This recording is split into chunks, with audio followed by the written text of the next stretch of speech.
is great to see you all. Happy Sunday morning. It has been a great week of weather. It's great to be together. Amen? We're going to have some fun this morning. Amen? I believe this message, this is just a fun, inspirational, go to God, have some faith message today, this morning. Amen? So I'm excited about that. And what we're going to start off with is a little exercise. And I need someone that has some observational skills to help me out. So Cheryl, is there anything on that piece of paper? No. No? Okay, fair enough. Blank. It's a blank piece of paper. Tyrone, welcome. Good to see you. Anything on this piece of paper? Nothing I can see, bro. Nothing you can see. Peter, come here. This is as far as I can go. Anything on that piece of paper? No, nothing. Oh my goodness. There actually is something on this piece of paper. There's not a crease. That's not what it is. The piece of paper is folded. Look very closely. Is there something on that piece of paper? Color white. The color white. Nope. Not it. Is there anything on this piece of paper? See, he's meticulous. It's a watermark. Oh my goodness. Anything? Todd, what about you? I promise you there's something on that piece of paper.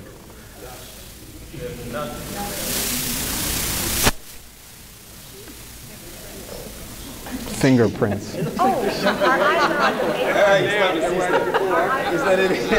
So, who thinks that they can find something on this piece of paper? Come on, somebody. Okay, Dylan, come on down. All right. The team can do it. Come on, Dylan. What's on that piece of paper?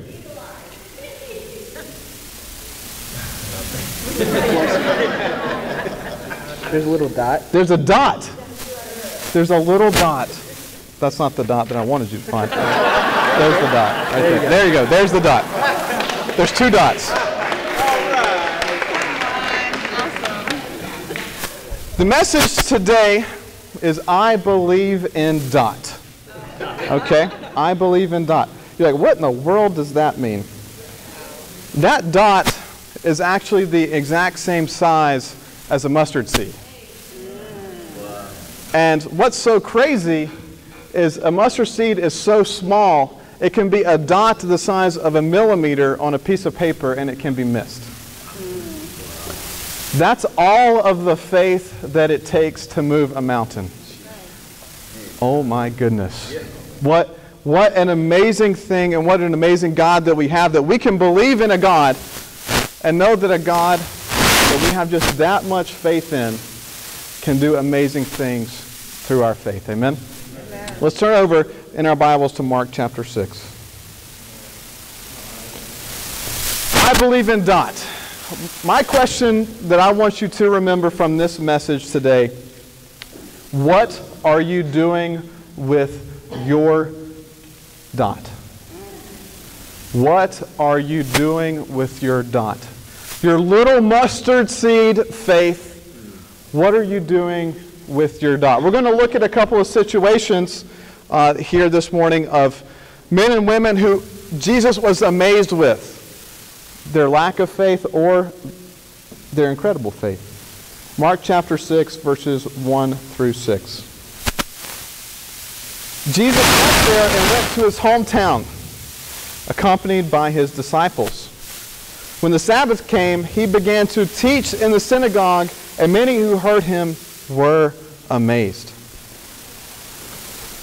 Where did this man get these teachings? They asked. Where's the wisdom that has been given to him? What are these remarkable miracles he's performing? Isn't this the carpenter? Isn't this Mary's son, the brother of James and Joseph, Judas and Simon? Aren't his sisters here with us? And they took offense at him. Jesus said to them, a prophet is not without honor except in his own hometown, among his relatives and in his home. He could not do any miracles there except lay his hands on a few sick people and heal them. Jesus was amazed at their lack of faith. You know, they didn't have even a mustard seed of faith. They were amazed at his teachings, blown away by his miracles. But that wasn't enough for them to have mustard seed faith. So much so that even Cheryl Mott, believe it or not, could not find the evidence of that dot on the page. She's a good mom. She's detailed. But she missed just the little dot. What are you doing with your mustard seed faith? You know, there's many challenges that we all face. Raise your hand here if you have challenges that you face. Wow. Wait, keep your hands raised. Okay, so John and Eve Gaines did not raise their hands just for just for the record.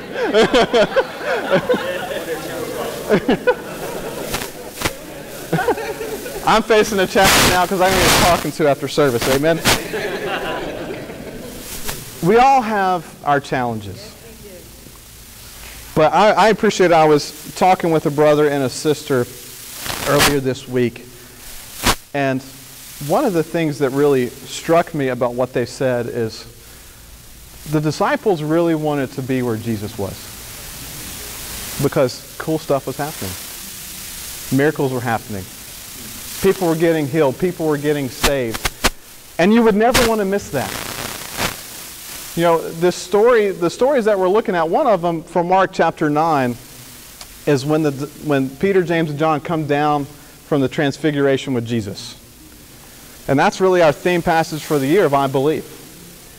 And that says that everything is possible for him who believes. It's just about being close to Jesus and wanting to see the miracles that Jesus wants to do in your life. We all have challenges, right? We all have our obstacles, and we all have mountains that need to be moved in our life, right? That we're like, forget this. This mountain cannot be moved. So all you have to do is find your dot. Like, sometimes you can't even find your dot, and somebody's got to help you out. Sometimes you got to go talk to a teen who has simple faith. Amen. Hey, preach it. Yeah, come on, amen. But it is a simple faith. If God says it's true, it's true. Amen. And Jesus is the answer. Jesus is the answer to the miracles and the mountains in your life that need to be moved. Amen? Yep. And I'm so grateful. I'm so grateful that we're not a group that wants to be, that Jesus is amazed at our lack of faith. We can be a group that says, listen, we may be ragtag. We may have our challenges. I actually don't think we're ragtag, but hey, whatever. Maybe you think that. And all we have to do is believe in an amazing God who can move the mountains, and it will be moved. Amen. You know, the last 4 months I've gotten to pour my heart into South Jersey. And that's a great thing to do. Because you guys are awesome. And you guys actually let me pour my heart into South Jersey. And you guys were like, come on! You're so welcome here. And truth be told, I've been amazed by that. So encouraged. And Bethany, she wanted to be here today, but she wanted to be on vacation more. So she's on vacation. I'm going to meet her after this. I got to preach the word. And she's also 8 months pregnant, so she got to go early. Amen. So we're so grateful for all that you've done and that you've poured your hearts into us. And we're so looking forward to all that God is going to do. And I've just been amazed and encouraged by what's already happened so far. Seeing hearts turn, excitement come, and zeal come. That, to me, seemed like a mountain at first. But Jesus moves those mountains. I know that there's financial challenges in South Jersey. You don't know how you're going to pay your bills. Jesus can move the mountain. There's marriage challenges in South Jersey. Jesus can move the mountain. There's child problems. You're like, I don't know how I'm going to get my child to love Jesus. Jesus can move that heart. You cannot. That's right. That's right. There are so many challenges and mountains that we face. No one's open in South Jersey. Jesus can move that mountain. And that's actually not true. The harvest is plentiful, but the workers are few. You know, we tell ourselves these lies. That faith is lost because of that lie. Because that means that we're listening to Satan in his native language versus Jesus who's saying, guys, just listen to me. I got this. It's okay. And I'm so grateful that we have a God that we can be amazed by. And we can see the miracles. Just for a moment, I want you to close your eyes. And I want you to think about the miracle in your life that Jesus has done for you most recently. And just appreciate that.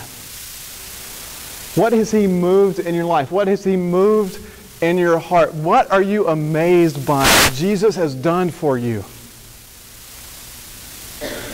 That's just, that you can hold on to and is your mustard seed faith. Amen? And how many times has He come through for you in those areas? Time after time after time, and we still doubt? You can open your eyes. Don't fall asleep on me, okay?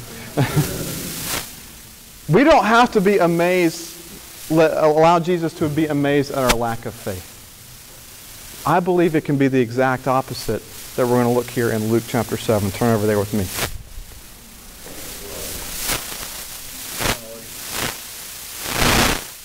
Luke chapter 7, verses 1 through 10.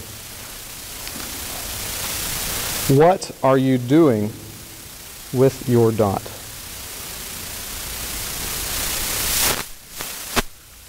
Luke chapter 7, verses 1 through 10. Quite a different story here than what Jesus found in his hometown. When Jesus had finished saying all these things, all this to the people who were listening, He entered Capernaum. There was a centurion's servant whom his master valued highly, who was sick and about to die. The centurion heard of Jesus and sent some elders of the Jews to him, asking him to come and heal his servant. When they came to Jesus, they pleaded earnestly with him, "This man deserves to have you do this, because he loves our nation and has built our synagogue." So Jesus went with him. He was not far from the house when the centurion sent friends to him. "Lord, don't trouble yourself, for I do not deserve to have you come under my roof. That is why I do not even consider myself worthy to come to you. But say the word, and my servant will be healed. For I myself am a man under authority. When soldiers are, I tell them go, and he goes. And the one come, and he comes. I say to my servant, do this, and he does it." When Jesus heard this, he was amazed at him. And turning to the crowd following, he said, "I tell you, I have not found such great faith, even in Israel." Then the men who had been sent returned to the house and found the servant well. That's a simple faith. Jesus, if you say it, it's going to happen. And you know what's crazy? He's like, "I'm not worthy for you to come to my house." You know what? Jesus doesn't feel like he can't come here. He wants to be here. And he is here, amen? His Spirit is here. He is with us, He's guiding us, and He's leading us the way.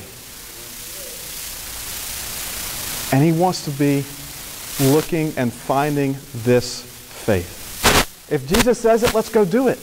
And you know what's going to happen? And when we believe it, the mountain will be moved.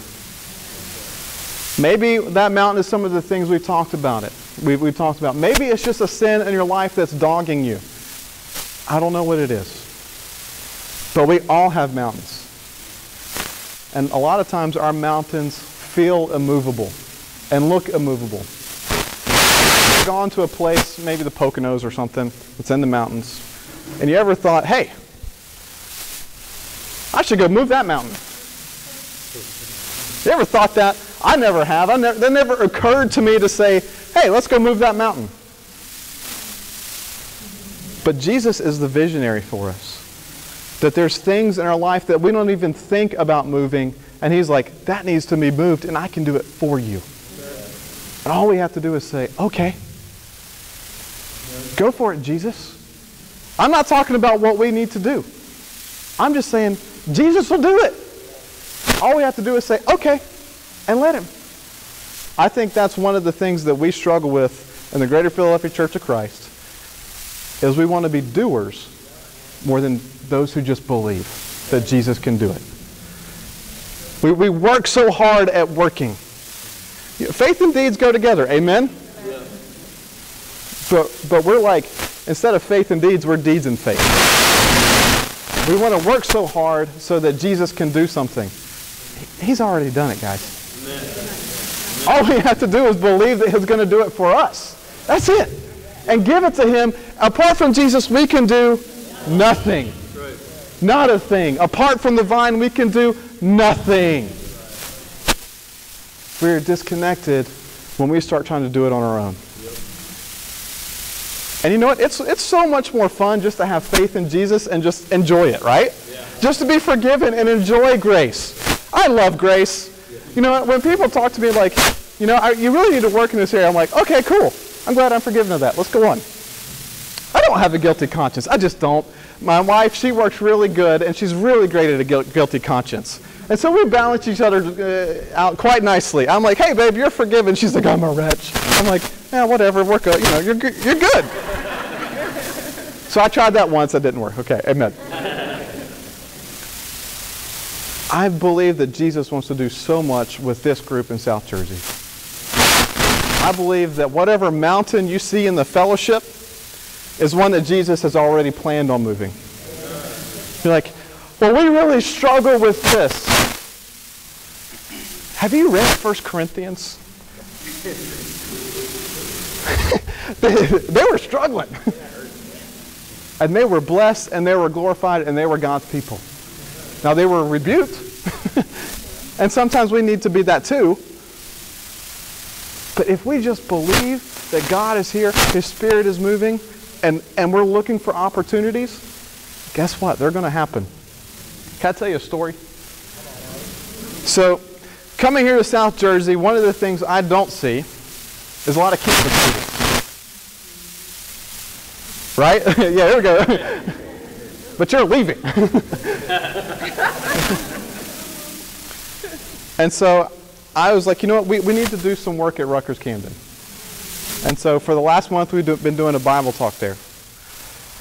You know, I'm 32, and, you know, I put on a little North Face backpack, and I put on my sneakers. I'm like, you know, am I really fooling these people? Do they really think I belong here? And we started a Bible talk that we've been doing for a month. We've had about 15 guests come out and 8 studies in the last month from this Bible talk. Amen. We just went and did something and was like, hey, we're going to do this for Jesus, and he's going to do something. Here's what was crazy. 2 weeks ago when we had a Bible talk, we were there. There was like 5 or 6 of us there. We shared our faith like dogs. We were like, we're going to do this. We're going to make this happen. And then no one came. Oh, dagnabbit. And so we're sitting there, and we're like, well, you know, maybe this isn't the right time. Maybe we should meet earlier because there's more people on campus. And then a couple of people came and sat down across, you know, just on the other side of the room. And Bethany was like, well, I'm going to go invite them. And like, okay. So Bethany goes and invites one person. He's like, yeah, okay. I was like, oh, great. Now we can have a Bible talk. And I'm going to bring all of my friends. So now we have 6 people sitting in this Bible talk just because we just said, hey, come over here. And then, you know, we do the Bible discussion. We set up Bible studies. And then Matt Shuck and I had a Bible study with one of the guys on Thursday this week. He went to Timber Creek High School, knows Joe, and then he was like, isn't there like this, I want to be like this guy that a friend of mine was telling me about. He's this guy who runs cross country at Timber Creek, and he's like a really young guy, and like he just became like really religious or something. I'm like, are you talking about Jake Zitterman? And he's like, yeah, do you know him? I was like, yeah, I baptized him. Like, oh my goodness. He's like, yeah, his sister was telling me about him. He's like, I want that. I want to, you know, I've been growing up and like I haven't gone to church at all, and like I want to just like make the Bible my standard and get baptized or something like that. I'm like, okay, we can work with that. That's just because we put ourselves in a situation where God could move. You know, Bethany walking away from that said, wow, that was just like a Jesus telling us to throw the net on the other side of the boat kind of situation. Like, you shouldn't fish over here, you should fish over here. And guess what? All of these people were the orientation leaders at Rutgers Camden. They literally know everyone. And then they were like, hey, can we do this like every week, and then we'll start a club during the school year and we'll bring out all of our friends? I'm like, okay. It's just about having faith. And just putting yourself in a situation where God can move. The deed is just saying, I'm going to go say, Jesus, and see what happens. You know what I mean? Just saying, I want to tell you about Jesus. And if, there you go. That's it. That's all that we have to do, amen? And sometimes we're just afraid, and sometimes we don't have the faith. And that's just when we need to say, what am I doing with my dot? This little mustard seed faith that God has given me, what do I want to do with it? Because it's just about taking one step and growing day after day to be molded and to become more and more like Christ. Amen? Amen. We're going to close out here in Mark chapter 7.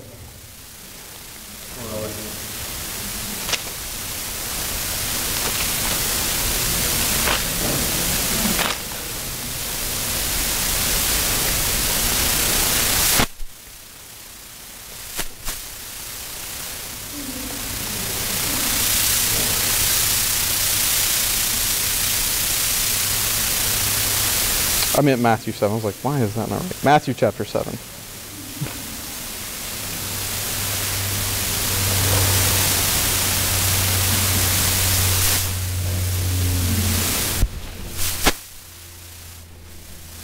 I don't know. That's all wrong. I don't know what I was thinking. Amen. So here Jesus is, this is just after the Mountain of Transfiguration. I think it's Matthew 9. But it's just after the Mountain of Transfiguration, and they've come back, and Jesus is talking. It's the same situation you're thinking about in Mark chapter 9. He's working with this group. He's come down from the Mountain of Transfiguration, and he's got this group that he's working with. And the boy is sick. And the dad says, if you can, heal him. And Jesus says, if I can? Of course I can. He replied, because you have so little faith, truly I tell you, if you have faith as small as a mustard seed, you can say to this mountain, move from here to there, and it will move. Nothing will be impossible for you.